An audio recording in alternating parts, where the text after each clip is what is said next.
سادات حسینی کا اس نے حال کر رکھا۔ جملہ بیان فرما رہے ہیں کہ یعنی کس قدر ستم ظریفی ہے کہ یہ حکومت امام حسین کے ہی نام پر حاصل کی گئی ہے. یعنی اگر ان کی بنیاد دیکھی جائے تو جو عالم انہوں نے بلند کی اور جس بنیاد پہ حکومت لی وہ یہی تھی، لیکن وہ تمام ظلم پھر انہی کے ساتھ کر رہے ہیں جن کے نام پہ حکومت لے لی. یعنی ظلم کی بھی انتہا آپ دیکھیں کہ حق انتخاب نہیں ہے، آپ کو رائے دینے کا حق نہیں ہے. آپ اگر کسی کے حق میں گواہی دے تو آپ کی گواہی قبول نہیں ہے، آپ کسی کے ضامن نہیں بن سکتے. بلکہ تاریخ نے بیان کیا ہے کہ منصور دوانقی نے ایک میوزیم بنوایا تھا اپنے محل میں. اس میوزیم اتنا وحشتناک تھا کہ اس کے بیٹے نے اس میوزیم کو منہدم کرا دیا تھا. وہ وحشتناک کیوں تھا ناظرین؟ میوزیم میں کیا تھا؟ آپ کا ذہن اس لفظ سے شاید کسی اور طرف گیا ہو کہ آثار قدیمہ نہیں. جو امام حسن علیہ السلام کی نسل سے سادات تھے ان کو قتل کر کے ان کے سر کو، جو ڈھانچہ ہوتا ہے جسے جمجمے سے تعبیر کیا ہے تاریخ نے، اس نے ایک لوہے پر اس ہر سر کو رکھا ہوا تھا اور اس کا نام لکھا ہوا تھا، یہ فلاں ابن فلاں ابن حسن، فلاں ابن فلاں ابن فلاں ابن حسن. یعنی یہ وہ ہیں جو سادات حسنی جن کو ہم نے قتل کر کے ان کے سروں سے ایک میوزیم بنوایا ہے جو ہم نے نمائش کے لیے، نمائش گاہ جسے آپ تعبیر کریں. یہ ظلم ہے اور اتنا وحشتناک کہ اس کے بیٹے نے اس کو منہدم کرا دیا. یہ ظلم ہے. بلکہ حسین ابن علی جو امام حسن علیہ السلام کی نسل سے تھے، ان کا نام بھی حسین تھا اور ان کے بابا کا نام علی تھا، ان کو قتل کرنے کے بعد ان کے سر کو امام موسیٰ کاظم علیہ السلام کے سامنے لے کر آیا. اب آپ محسوس کریں امام موسیٰ کاظم علیہ السلام کی نسل سے ایک سادات سید حسنی امام حسن علیہ السلام کی نسل سے لایا جائے اور اس کے سر کو امام کے سامنے پیش کیا جائے. امام جواد علیہ السلام کا جملہ ہے کہ واقعہ کربلا کے بعد اس سے زیادہ المناک واقعہ ہمارے سامنے پیش نہیں آیا. جو حسین ابن علی شہید فخر کی شہادت اور امام موسیٰ کاظم علیہ السلام نے پھر وہاں پر کچھ جملے کہے ہیں جو تاریخ نے بیان کیا.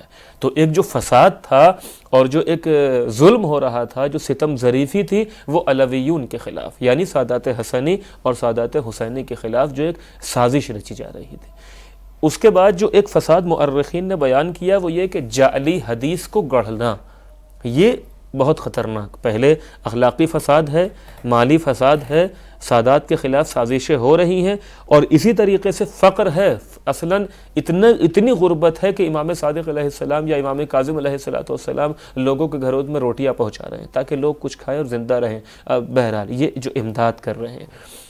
اس کے بعد کیا ہے؟ جعلی حدیث کو گڑھ لینا. یعنی آپ محسوس کیجئے امام کاظم علیہ السلام جیسے ہی مبارزے کے لیے آتے ہیں اور حق بیانی کے لیے آتے ہیں، فوراً ایک حدیث گڑھ لی جاتی ہے اور وہ کہتے ہیں کہ رسول اللہ نے یہ کہا ہے، رسول اللہ نے یہ کہا ہے، اور یہ آخر ہی ساری باتیں منسوب کر دی جاتی ہیں. یعنی اب جو عوام الناس بیٹھے ہوئے ہیں ان کو کیا پتہ، رسول اللہ نے یہ کہا ہے، بس ٹھیک ہے بات ایسے ہو جائے گی. یعنی جعلی حدیث کو اس کے امام نے اس کے سامنے حدیث گڑھی جا رہی جو قرآن ناطق ہے، جو رسول کا حقیقی وارث ہے، جو جانتا ہے کہ رسول نے کیا کہا ہے اور کیا نہیں کہا ہے.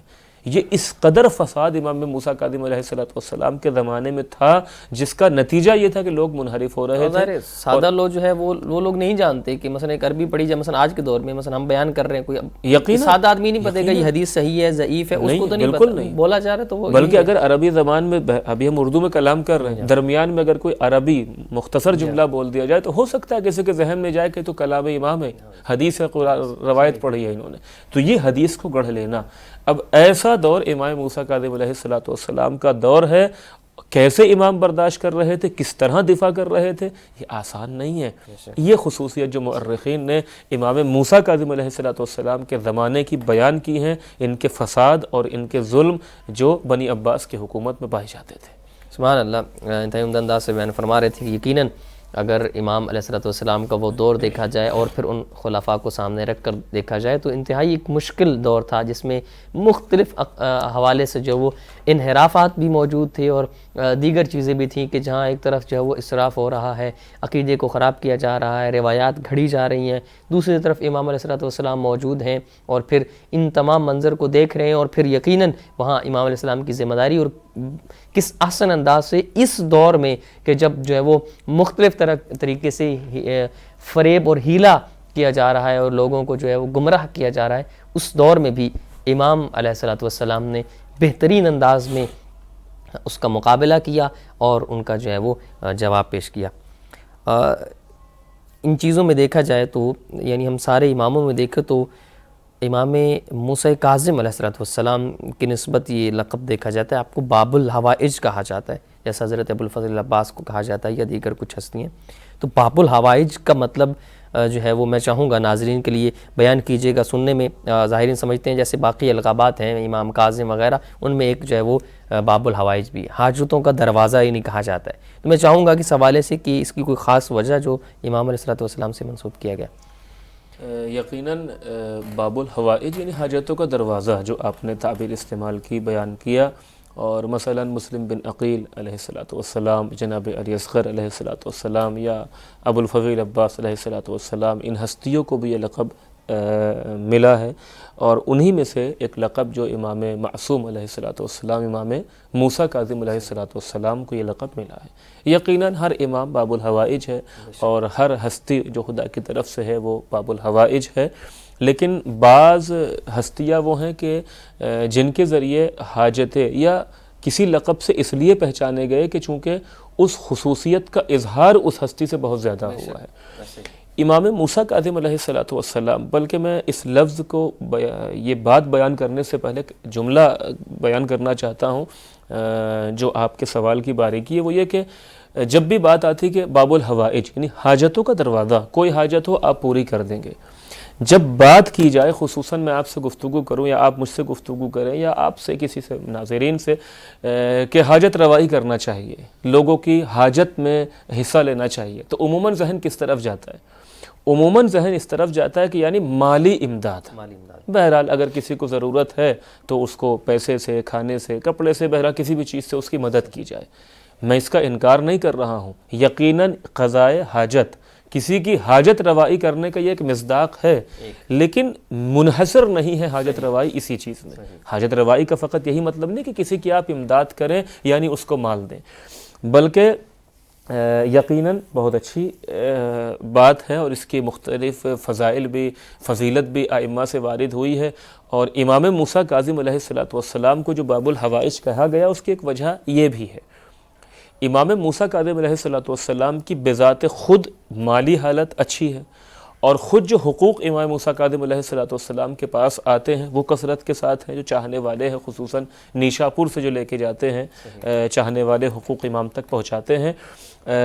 اور خود امام موسیٰ کاظم علیہ السلام کا باغ ہے مدینے میں، بلکہ روایت کا فقرہ ہے کہ امام اس میں کام کر رہے تھے، ایک شخص آیا اور آنے کے بعد کہا کہ آپ اور کام جو جس طرح کی تعبیر امام باقر علیہ السلام سے ملتی جلتی ہے، یہ عمر آپ کی ہو چکی ہے اور یہ آپ کا عہدہ منصب. تو امام موسیٰ کاظم علیہ السلام نے کہا کہ قد عمل فی الارض الانبیاء والاولیاء، انبیاء نے کام کیا ہے، اولیاء نے کام کیا ہے. میں کیا، میرے جد رسول اللہ جو مجھ سے افضل ہے، میرے جد امیر المومنین علیہ السلام نے کام کیا، اس میں کوئی حرج نہیں ہے. تو ایک جو خصوصیت امام موسیٰ کاظم علیہ السلام کی جو ہر امام کی ہے وہ ہے سخاوت، یعنی مالی امداد لوگوں کی کرنا.